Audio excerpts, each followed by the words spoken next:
मेळाव्यानिमित्त राजा शिवछत्रपती यांच्या पदस्पर्शानं पावन झालेल्या या भूमीमध्ये ज्या मराठा समाजानं अखंड हिंदुस्थानाला स्वाभिमान शिकवला, ज्या मराठा समाजानं अखंड हिंदुस्थानाला अभिमान शिकवला, त्या मराठा समाजाच्या व्यथा आणि ज्या छत्रपती शिवरायांनी या महाराष्ट्रावरती नव्हे इथल्या अनेक समाजावरती स्वतःचे उपकार केले, त्या सर्व महाराजांच्या विचारांवरती प्रेम करणाऱ्या मावळ्यांसाठी आज एक सभा आयोजित केली। त्याबद्दल सर्व कलेढोण नगरीचं पहिल्यांदा आभार व्यक्त करतो।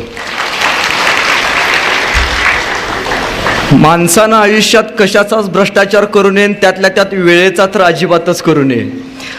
मला कार्यक्रमाचं टायमिंग दिलं होतं 12, मला यायला वाजले 1। खरं तर विट्याच्या रोडचा प्रसाद, त्यामुळे यायला थोडासा वेळ झाला, त्याबद्दल पहिल्यांदा दिलगिरी व्यक्त करतो। पण असं म्हटलं जातं की भगवंताकडे जाण्याचा मार्ग खडतर असतो। कदाचित माझ्या मराठा समाजापर्यंत, भगवंता समान असणाऱ्या या समाजापर्यंत येण्याचा मार्ग सुद्धा खडतर असावा, त्याबद्दल थोडासा येण्यासाठी उशीर झाला, त्याबद्दल पहिल्यांदा सगळ्यांची दिलगिरी व्यक्त करतो। खरं तर कोण म्हणतंय की मराठा समाज एक येत नाही? कोण म्हणतंय असं की मराठा समाज एक येत नाही? जर एक आला तर अशी बसायला जागा उरत नाही। खरं तर आपण ज्या महाराष्ट्राच्या मातीमध्ये जन्माला आलो, ज्या राजाचं नाव ऐकल्यावरती आमचं रक्त सळसळतं, ज्या राजाचं नाव ऐकल्यावरती आमच्या अंगावरती सर्रकरणा काटा येतो, ज्या राजाचं नाव ऐकल्यावरती आजही जगण्याला अभिमान उरतो, ज्या राजानं इथल्या जनसामान्यामध्ये जगण्याची प्रेरणा निर्माण केली, छत्रपती शिवाजी महाराज की जय म्हणल्यावरती आमच्या बारक्या पोराला सांगावं लागत नाही की जय का म्हणायचं, त्याच्या तोंडून जय कधी बाहेर पडतं आमचं आम्हालाच कळत नाही। मग ज्या राजाचं नाव ऐकल्यावरती आपल्या छात्या अभिमानानं फुगतात, ज्या राजाचं नाव ऐकल्यावरती आमच्या अंगावरती काटा येतो, मग विचार करा, साक्षात ज्या राजासोबत जी मराठा समाजातली माणसं फिरली असतील त्यांचं काय होत असेल? राजा आपल्या सोबत फिरतोय, राजा आपल्या सोबत घोड्यावरती बसलाय, राजा आपल्या सोबत तलवार फिरवतोय। ही कल्पनाच एवढी विशद आहे की उगाच या माणसासाठी हजारो मराठा समाजानं स्वतःचे प्राण दिले नसतील। पण 350 वर्ष झाली छत्रपती शिवरायांना जाऊन, 350 वर्ष झाली या समाजानं छत्रपती संभाजी राजासारखा राजा या महाराष्ट्राच्या मातीला दिला। संभाजी राजानं जाऊन 350 वर्ष झाली, पण ज्या समाजानं अखंड समाजाला सर्वोत्कृष्ट एक योद्धा दिला, त्या राजाला जाऊन बरेच वर्ष झाली, तरी आजही छत्रपती शिवाजी महाराज आणि संभाजी महाराज यांच्यावरती आरोप केला जातो। कोणीतरी उठतं आणि म्हणतं छत्रपती शिवाजी महाराज जुने आदर्श होऊन गेले, आमची लोक शांत बसतात। कोणीतरी उठतं म्हणतात धर्मवीर छत्रपती संभाजी महाराज हे कोण होते? स्वराज्य रक्षक होते का धर्मवीर होते? आमची लोक शांत बसतात। दादांनो, एक गोष्ट नेहमी लक्षात ठेवा की मी पहिल्यांदा सांगतो, मी कुठल्याही राजकीय पक्षाचा वक्ता नाही, मी कुठलाही राजकीय पक्षाचा नेता नाही। माझा पक्ष एकच आहे, तो म्हणजे स्वराज्य, आणि माझे मालक एकच आहे, ते म्हणजे छत्रपती शिवाजी महाराज। त्यामुळे जिसका गुरु बलवान होता है उसका चेहरा पैलवान होता है, त्यामुळे कुणापुढे झुकायची मला गरज नाही। पहिल्यांदा सांगतो, आपल्या इथे एक शहर आहे ज्याचं नाव आता शिंदे सरकारनं बदलून छत्रपती संभाजीनगर केलं। त्या शहराचं नाव पहिल्यांदा होतं औरंगाबाद। दादा, महाराष्ट्राच्या मातीमध्ये संभाजी राजांच्या नावाला विरोध झाला, कोणीतरी उठलं आणि याचिका टाकली की या शहराचं नाव संभाजीनगर ठेवायचं नाही, या शहराचं नाव औरंगाबाद ठेवायचं। त्यावेळी केंद्र शासनाने एक GR काढला की कोणाचं काय मत आहे, त्या शहराचं नाव असावं। साहेब, महाराष्ट्रातून औरंगाबाद या नावासाठी 70,000 फॉर्म गेले, पण छत्रपती संभाजीनगर या नावासाठी महाराष्ट्रातनं फक्त 30,000 फॉर्म गेले। छत्रपती संभाजी महाराज की ही जय म्हणणारी लोक का शांत बसली याचा मला कायम प्रश्न पडतोय। अहो, आपल्या बापाला एकेरी नावानं हाक मारली तरी आमचं रक्त सळसळतं। बापा समान असणाऱ्या आपल्या राजावरती आरोप केला गेला, बापा समान असणाऱ्या आपल्या मराठा समाजावरती आजपर्यंत अत्याचार करत गेला। आजपर्यंत फक्त दुसऱ्याची धुणे धुवायची कामं आपण केली। का वाटलं नाही आपण एका समाज म्हणून एकत्र यावं? का वाटलं नाही? आजपर्यंत लोक म्हणत आली की मराठा समाज कधी एकत्र येत नाही, याचं कारण काय हो? का आपल्याला वाटलं नाही की वेळोवेळी आपल्यावरती अत्याचार झाला? ज्या मराठा समाजानं सगळ्या समाजावरती अनंत उपकार केले, त्या समाजावरती वेळ आली त्यावेळी कोण वाटायला आला? आपल्या कोण उभा राहिला आपल्यासोबत? आपल्यासोबत फक्त गरीब मराठा पाटीला पाठ लावून उभा राहिला. तुम्हाला माहिती आहे, मी एक जाणीवपूर्वक तुम्हाला उदाहरण सांगतो की त्या शहराचं नाव छत्रपती संभाजीनगर केलं आपण.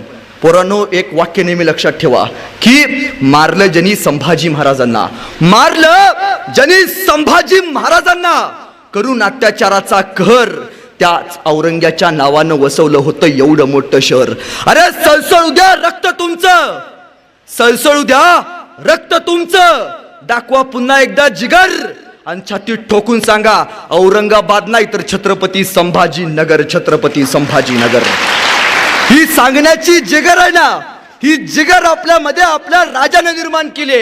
आपल्या वाडवडिलांनी मराठा समाजानं उगच म्हणत नाही 18 पगड 96 कुळी मराठा, आम्ही चुकून कधी मुंगीच्याही वाट्याला जात नाही, आम्ही चुकून कधी मुंगीच्याही वाट्याला जात नाही. पण जर आमच्या वाट्याला कोणी आलं तर आम्ही त्याच्या वाट्यावर जाऊन त्याची वाट लावल्याशिवाय आम्ही आमच्या वाट्यावर परतत नाही. हा मराठ्यांचा इतिहास आहे. आजपर्यंत या समाजानं या महाराष्ट्राला अनेक नेते दिले.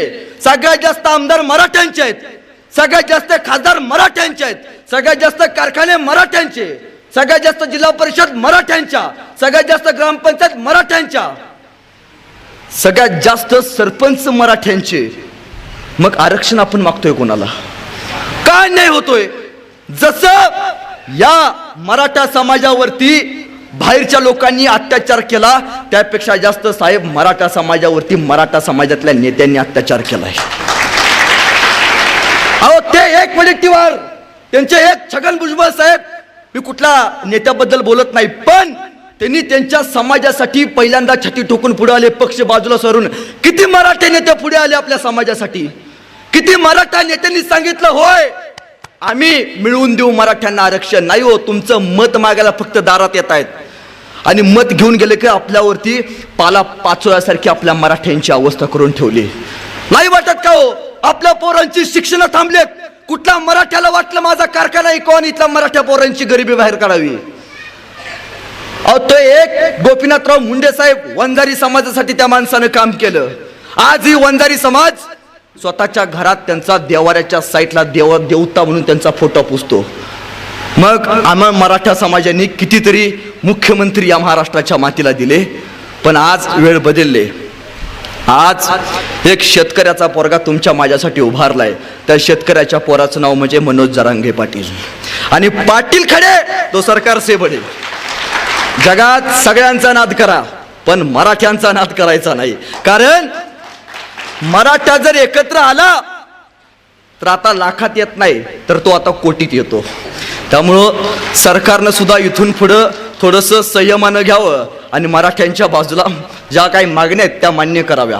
माझं एक नेहमी सांगणं असतं की दादांनी मगाशी सांगितलं की महाराजांवरती बोला, समाजावरती बोला. होय हो, महाराजांवरती बोलायचं आहे, पण यांच्या अंगातली खदखद कोणी बाहेर काढायची?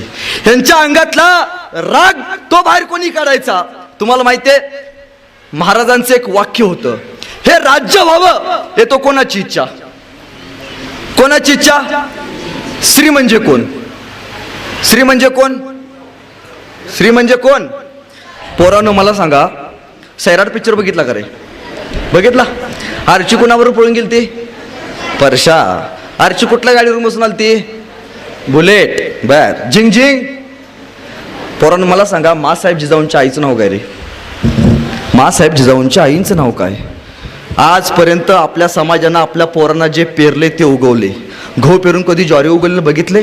जुंधळे पेरून कधी मक्का उगवलेलं बघितलंय? जे पेरले ते उगवणार आहे. हे राज्य व्हावं हे तो स्त्रींची इच्छा. स्त्री म्हणजे कोण? माझी आई. आपल्या आईचं स्वप्न पूर्ण करण्यासाठी आईन 12 ते 13 वर्षाचं पोरग, मिसरूट न फुटलेलं पोरग तोरणा किल्ल्यावरती जाताना स्वराज्याचं पहिलं तोरण उभा करतं. ते छत्रपती शिवाजी महाराज. संभाजीराजांचं एक वाक्य होतं, आबासाहेबांचे संकल्पित तेच करणे आम्हास अवगस्त्य. आबासाहेब म्हणजे कोण? माझे वडील. माझ्या वडिलांनी जो मला संकल्प घालून दिलाय तेच करणे मला भाग्य आहे. मग आज आपल्या पोरांचा आदर्श कोण आहे? ताईनो, मध्यंतरी तो पुष्पा नावाचा पिक्चर आला. चांगलं चालणारं आमच्या समाजातलं गडी सगळं लंगडं चालायला लागलं. झुके का नाही साला म्हणे. म्हणजे शेतकऱ्याची पोरं किती आहेत? हात वरती करा. सगळे शेतकरी आहेत. आता विटा म्हणल्यावर जरा सोना चांदी येते त्यामुळे बघून बोलायला लागतं. एखाद्या पोराला विचारलं की बाबा तुझा आदर्श कोण आहे, तर ते पोरग लगी म्हणतो शाहरुख खान माझा आदर्श आहे. एखाद्या पोराला विचारलं की बाबा तुझा आदर्श कोण आहे, तर ते पोरग लगी म्हणतंय सलमान खान माझा आदर्श आहे. दादा, जिम मध्ये 2 तास घाम गाणारा शाहरुख खान तुझा आदर्श जरूर असू दे. जिम मध्ये 2 तास घाम गाणारा शाहरुख खान दादा तुझा आदर्श जरूर असू दे. काचेच्या फ्रेम समोर उभारून शायनिंग मध्ये फोटो काढणारा सलमान खान दादा तुझा आदर्श जरूर असू दे. पण एक गोष्ट नेहमी लक्षात ठेव, की सकाळी 7 वाजल्यापासून संध्याकाळी 7 वाजेपर्यंत, सकाळी सूर्य उगवल्यापासून संध्याकाळी सूर्य मावळेपर्यंत 2 बैलांच्या पाठीमागं लाकडी नांगराचा हुंडा घेऊन शेताच्या या बांधापासून शेताच्या त्या बांधापर्यंत नांगरणारा आपला बाप पोरांनो आपला आदर्श असला पाहिजे.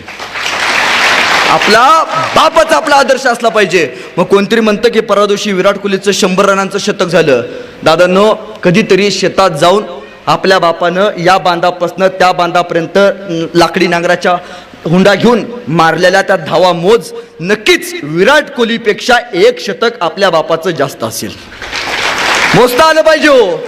राजे म्हणायचे मावळे तुमच्यासाठी काय पण, आणि मावळे म्हणायचे राजे तुमच्यासाठी काय पण. आता आमची माणसं कुणासाठी काय पण म्हणायला लागली.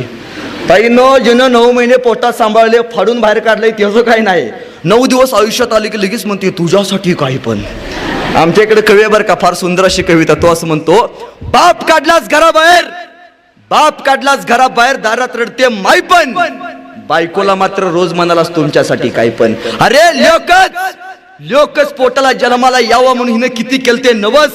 इकडून तिकडून तिच्या नवसाला देव सुद्धा पावला, आणि तुझ्यासारखा पोरगा तिच्या पदरामध्ये घावला. लहानपणी माय तुला शेतात न्यायची, लहानपणी ही माझी माय तुला शेतात न्यायची. तुला ऊन लागू नये म्हणून स्वतःच्या पदराची सावली धरून राहायची. तुला भूक लागल्यावर तू जोर जोरात राहायचास, आणि माईचं दूध संपलं ना लेका तिचं रक्त सुद्धा ओढायचास. रक्त पिऊन पोचला असले की आता रक्ताचा तरी ठेव मान. पवित्र अशा मातेचा करू नको अपमान. आता फक्त एक कर, या माझ्या दारातल्या माईला घरात तेवढं आण. किती दिवस जगणार आहे लेका झाडावरचे पिकलं पान. तू गोडदोड खा, पण माझ्या म्हाताऱ्या माईला शिळी भाकर तरी वाढ. आणि जर भाकर वाढताना जर तुझी बायको आडवी आली तर तिला घराबाहेर काढ. तुझी बायको जाणारच नाही, मी तुला बॉन्डवर लिहून देतो. कशावर लिहून देतो? बॉन्डवर लिहून देतो. बायको जाणारच नाही, मी तुला बॉन्डवर लिहून देतो. यदा कदाचित गेली तर मर्दा मला येऊन भेट, मी तुला दुसरी करून देतो. तू आंधळा नाहीस, पांगळा नाहीस, तुझी तुलाच कळली नाही किंमत. नवरा माय बापाला सांभाळतो म्हणून घर सोडून जाण्याची कुठल्याच बायकोत नसते हिम्मत. अरे तुला वाघ बनवले माईनं, तुला मराठ्यांचा वाघ बनवले माईनं. दुर्दैवानं तिलाच उरलं आता बायपण. खरा मर्द असशील तर माय आणि बापाचं दर्शन घेऊन मन माय बाप हो तुमच्यासाठी काय पण, तुमच्यासाठी काय पण, तुमच्यासाठी. हे म्हणता आलं पाहिजे, हे करता आलं पाहिजे. त्यावेळी शिवचरित्र आपल्या मनामध्ये भिरणार आहे हो. शिवचरित्र म्हणजे काय हो? मराठा समाजानं या चरित्रातून नेमका काय आदर्श घ्यायचा, तर तो म्हणजे निष्ठा. जगाच्या पाठीवरती पहिला राजा ज्यानं या इथला जनसामान्य माणसाला शिकवली की निष्ठा म्हणजे काय, समर्पण म्हणजे काय. तुम्हाला माहितीये 12 वर्षाचं एक राजस्थानचं पोरग होतं. ते चुकून महाराष्ट्रात आलं आणि आल्याबरोबर एका शेतकऱ्याला भेटलं आणि म्हणलं असा कोणी माणूस आहे जो उत्तम कलाकारांना सन्मान करतो. तो शेतकऱ्याचा पोरगा म्हणला एक माणूस आहे. काय नाव त्याचं? एक माणूस आहे. कुठं राहतो तो? हा माणूस, त्या माणसाचं नाव छत्रपती शिवाजी महाराज. बर कुठं राहतो माणूस? हा माणूस माझा रायगडावरती राहतो. रायगड म्हणजे महाराजांचा स्वर्ग. हा माणूस रायगडावरती राहतो. 12 वर्षाचा पोरग सर कर गेलं, रायगडापाशी गेलं. हे बंद करा थोडस.